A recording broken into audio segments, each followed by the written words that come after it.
वक्त हमारे समक्ष है आर्थो केयर के संचालक डॉक्टर आसिफ खान, जो कि आप एक ऑर्थोपेडिक सर्जन हैं। सर, हमारे चैनल्स में आपका स्वागत है। सर, हम आपसे ये जानना चाहेंगे कि अभी जो विंटर सीजन जो देखा जा रहा है उसमें काफ़ी ऑस्टियोपोरोसिस के प्रॉब्लम्स काफ़ी बढ़ रहे हैं, ऑर्थोपेडिक डिजीज़ भी काफ़ी बढ़ रहे हैं। आप ये बताइए कि किस तरह के डिजीज़ अभी है ये सीज़न में और किस तरह के पेशेंट अपने क्लिनिक में आ रहे हैं, उस बारे में आप बताइए।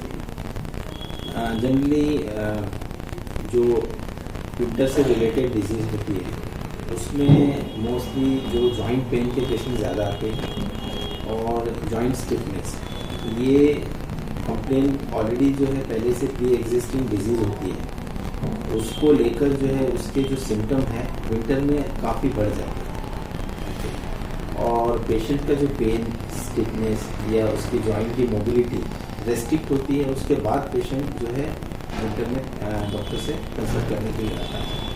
जैसे बैक एक है, घुटनों का दर्द है, मसल एक है, ये सारी चीज़ें लेकर पेशेंट। एक्चुअली रोमेटॉइड आर्थराइटिस जो है एक ऐसी बीमारी है जो आपके साथ लाइफ लॉन्ग चलती रहती है। इसका जो है डेफिनेटिव ट्रीटमेंट जो है एक्चुअली नहीं है, बस इसमें हम ऐसा कर सकते हैं कि डिजीज़ मॉडिफाइंग एजेंट होते हैं जिसमें हमको बीमारी को मॉडिफाई करना पड़ता है। तो वैसे ड्रग्स यूज़ करके जो है हम डिजीज़ को रोक सकते हैं, उसका जो प्रोग्रेशन है उसको थाम सकते हैं, ऐसा है। तो इसमें पेशेंट को प्रिकॉशन ये लेना चाहिए कि अपने डॉक्टर से ऑलवेज कंसल्टेशन में रहे, एक प्रॉपर ट्रीटमेंट हमेशा लेते रहें। और जो है इसमें कुछ प्रिकॉशंस रहते हैं, जैसे जॉइंट का वेयर एंड टेयर ना हो, एक्टिविटी जो है थोड़ी सी रेस्ट्रिक्टेड रखे, या फिर जैसे उसमें फिजियोथेरेपी जो है उसका एक बहुत अच्छा रोल है। और उसके बाद स्ट्रेचिंग एंड स्ट्रेनिंग एक्सरसाइजेस का बहुत अच्छा रोल है। रेगुलर एक्सरसाइज और वेट रिडक्शन इसमें काफ़ी हेल्पफुल है। ऐसे अगर ये चीज़ें करते रहेंगे तो डेफिनेटली जो है उनको रोमेटॉइड आर्थराइटिस या कोई भी ऑस्टियोआर्थराइटिस जॉइंट पेन की जो डिजीज है उसमें डेफिनेटली उनको रिलीफ मिलेगी। एक्चुअली कोविड में ऑस्टियोनेक्रोसिस ये जो है होता है कि एवास्कुलर नेक्रोसिस होता है, जिसमें जो गोले होते हैं हमारे हिप जॉइंट के जो गोले होते हैं या फिर जो है किसी भी शरीर में जॉइंट्स होते हैं, वहाँ पे हमारी जो आर्टरीज जो होती है यानी जो ब्लड वेसल्स होती है उसमें हमारे जो है ऑक्लूजन होता है, यानी वहाँ पे जो है वो ब्लड वेसल्स जो है ब्लड पहुँचाना बंद कर देती है। उसके कारण जो है ये ऑस्टियोनेक्रोसिस एंड आर्टरीज में जो है ब्लड अगर नहीं मिलेगा जहाँ पे हमको ब्लड सप्लाई का मिलेगा तो उसकी वजह से ऑस्टियोनेक्रोसिस होती है। This is because of Covid के एक सिक्वली है एक तरीके से, पोस्ट कोविड ये बहुत सारे पेशेंट्स में देख पाते हैं। और इस चीज़ को जो है प्रिवेंटेबल तो नहीं है, बट इनिशियल स्टेज में अगर हमको समझ में आता है कि हमको ये चीज़ें होती है तो हम उसके लिए कुछ ब्लड थिनिंग एजेंट ले सकते हैं। ब्लड थिनिंग एजेंट लिया तो उसमें इनिशियल स्टेज में अगर लेते हैं तो ये चीज़ों की जो है काफ़ी इसमें डिजीज़ में जो है काफ़ी देखा गया है कि उसमें इम्प्रूवमेंट हुआ है पेशेंट्स को। और अगर मान लो ये डिजीज़ प्रोग्रेस भी होती है तो उसके बाद बहुत सारी मोडालिटीज़ है जिसमें हम उसको ट्रीटमेंट करके जो है डिजीज़ को रोक सकते हैं। या फिर जो है अल्टीमेट मोडालिटी ये होती है कि अगर पेशेंट को मान लो अगर ऑस्टियोनेक्रोसिस हो ही गया है और उसके बाद उसका डिफॉर्मिटी डेवलप हो गई है तो अल्टीमेट ट्रीटमेंट जो है उसके बाद पेशेंट को डेफिनेटली जॉइंट रिप्लेसमेंट एक ऑप्शन होता है।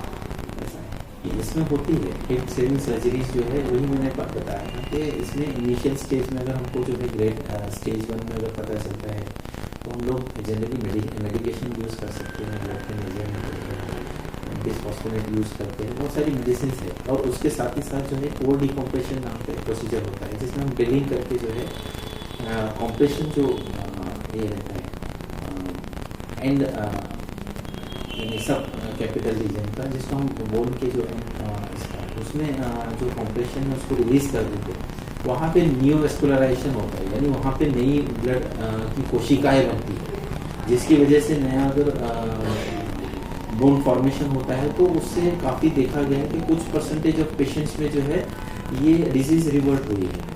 ये जिसकी वजह से जो है पेशेंट में काफ़ी पेशेंट्स में ऐसा देखा गया है कि कुछ परसेंटेज पेशेंट्स में, यू कैन नॉट से 100% पेशेंट में ये मोडालिटी काम कर सकती है और यही चीज़ जो है 100% पेशेंट को ट्रीट कर सकती है, लेकिन कुछ परसेंटेज ऑफ पेशेंट्स में जो है इसकी वजह से जो है गोलियों को बचाया जा सकता है।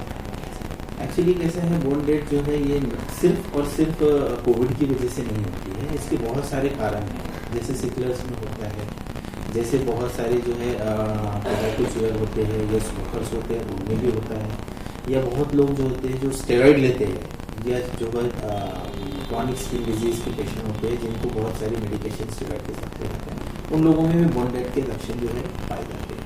शुरुआती दौर में कभी भी बोन डेथ जनरली जो है हम हिप के बारे में अगर बात करें तो पेशेंट को जो है स्लाइटली लिम्पिंग या छोटा सा पेन कभी कभी एक्टिविटी में शुरुआती दौर में होता है, जिसको जनरली जो है हमारी आम जनता जो है वो निगलेक्ट कर देती है। वो ये सोच के निगलेक्ट कर देती है कि ठीक है, हो सकता मसल पुल हो सकता स्ट्रेन हो सकता हमारे किसी एक्टिविटी से जो तकलीफ आई हो। तो ये निगलेक्ट करने के कारण कभी कभी जो है डिजीज धीरे धीरे प्रोग्रेस करने लगती है। इनिशियली सिम्टम जो है आते हैं और कभी कभी अपने आप कम भी जाते हैं, लेकिन यही सिम्टम अगर आपको 8-10 दिन 15 दिन या महीने भर से ज़्यादा है तो इमीडिएट अपने डॉक्टर से कंसल्ट करना चाहिए। तो कहूँगा कि इमीडिएट कोई भी सिम्टम आता है जॉइंट का तो उसमें डॉक्टर से इमीडिएट कंसल्ट करना चाहिए। डॉक्टर अपना एग्जामिन करता है, जॉइंट की एग्जामिनेशन के बाद उसको ये समझ में आता है कि वेदर ये प्रॉब्लम जॉइंट के बोनी स्ट्रक्चर से रिलेटेड है या मस्कुलर स्ट्रक्चर से रिलेटेड है। तो डॉक्टर जो है उसको रूल आउट करता है बहुत सारे तरीक़ों से, और उसमें जो है डायग्नोसिस के बहुत सारे मेथड्स है, जैसे कि हम एक्सरे लेके दे सकते हैं। इनिशियली ये डिजीज़ एक्सरे में तो हमको पता नहीं चलती है, उसके लिए है MRI स्कैन जो काफ़ी हेल्पफुल है। और बहुत जो बारीक से जो चेंजेस होते हैं, यदि हमारी कोई भी ऑस्टियोनेक्रोसिस अगर हो रहा है या फिर हमको एविस्कुलर नेक्रोसिस पिकअप करना है अर्ली स्टेज में, तो MRI स्कैन जो है इसके लिए सबसे हेल्पफुल चीज़ है। MRI स्कैन से हमको अर्ली स्टेज में डिटेक्ट होता है, जिसकी वजह से मैंने पहले भी कहा था कि हम मेडिसिन या फिर जो है इसको एक प्राइमरी सर्जरी जैसे कोर डिकम्प्रेशन की वजह से इस चीज़ को कुछ % पेशेंट में रोक सकते हैं। उस पेशेंट में जो है ये डिजीज रिवर्ट भी हो सकती है। एक्चुअली तो लाइफस्टाइल को डेफिनेटली जो है एक तरीके से जो है पूरा एक ऑर्गेनाइज करना चाहिए, क्योंकि हम लोगों के पास अभी आजकल जो है बहुत बिजी लाइफस्टाइल है, किसी के पास टाइम नहीं है। बट हेल्थ जो है सबसे इम्पोर्टेंट चीज़ है, क्योंकि अगर आप हेल्दी रहोगे तो डेफिनेटली जो है आपको आगे वर्क करने के लिए जो है वो आपकी कैपेबिलिटी या कैपेसिटी बढ़ेगी। हेल्थ जो है बोनी हेल्थ सबसे इम्पोर्टेंट है, जिसके लिए हमको सन एक्सपोजर बहुत ज़रूरी है। अगर हम कम से कम जो है डेली एक 40 मिनट का जो है सनलाइट एक्सपोजर लेते हैं बिटवीन 10 to 2 PM, ठीक है, 10 AM to 2 PM अगर हम सन एक्सपोजर लेते हैं तो सबसे बेस्ट है, क्योंकि हमारे पास एक ओनली सोर्स है विटामिन डी का जो हमको सनलाइट से मिलता है, और वो it is free of cost. तो ये सबसे बेस्ट सोर्स है जो हमको किसी भी बहुत सारी विटामिन डी जो है हमारे डिजीज में ना सिर्फ बोनी, इवन जो है न्यूरोवास्कुलर जो है डिजीज को भी प्रिवेंट करने के लिए काफ़ी मदद करता है। और एक 40 मिनट का डेफिनेटली या तो वॉक या एक्सरसाइज किसी भी तरीके का अगर इंसान करता है तो डेफिनेटली उसको मस्कुलोस्केलेटल स्ट्रक्चर के लिए बहुत हेल्पफुल है, इवन कार्डियोवैस्कुलर स्ट्रक्चर के लिए काफ़ी बेस्ट है। तो कम से कम 40 मिनट अपने लिए हर दर्शक में या हर इंसान ने निकालना चाहिए, हर एक पेशेंट ने निकालना चाहिए, उससे काफ़ी बेटर है। ऑर्थो केयर में जो है एक्चुअली जो है मैं एक ट्रॉमा सर्जन हूँ। मेरा बेसिक जो है मैं ट्रॉमा का ट्रीटमेंट काफ़ी अच्छे से करता हूँ। मेरे गुरुजी डॉक्टर चाकर साहब हैं, उनके साथ मैंने काफ़ी वर्क किया, और ट्रॉमा के साथ साथ मैं जॉइंट रिप्लेसमेंट भी करता हूँ, ठीक है। तो मेरी स्पेशलिटी जो है एक जॉइंट रिप्लेसमेंट प्लस ट्रॉमा की है। मैं ट्रॉमा में नॉन यूनियन या फिर माल यूनियन जो टेढ़े जुड़े हुए फ्रैक्चर हो या इन्फेक्टेड कोई भी किसी भी प्रकार के इन्फेक्टेड पेशेंट्स हैं, मैं उनको जो है काफ़ी बेहतर तरीके से ट्रीट करने की कोशिश कर रहा हूँ। ये ऊपर वाला मुझे थोड़ी बहुत जो भी है मदद करता है, जिसके कारण मैं कोशिश कर रहा हूँ। अगर पेशेंट को किसी को मेरे साथ हेल्प लेना है तो यू कैन डेफिनेटली। बहुत बहुत धन्यवाद। Thank you.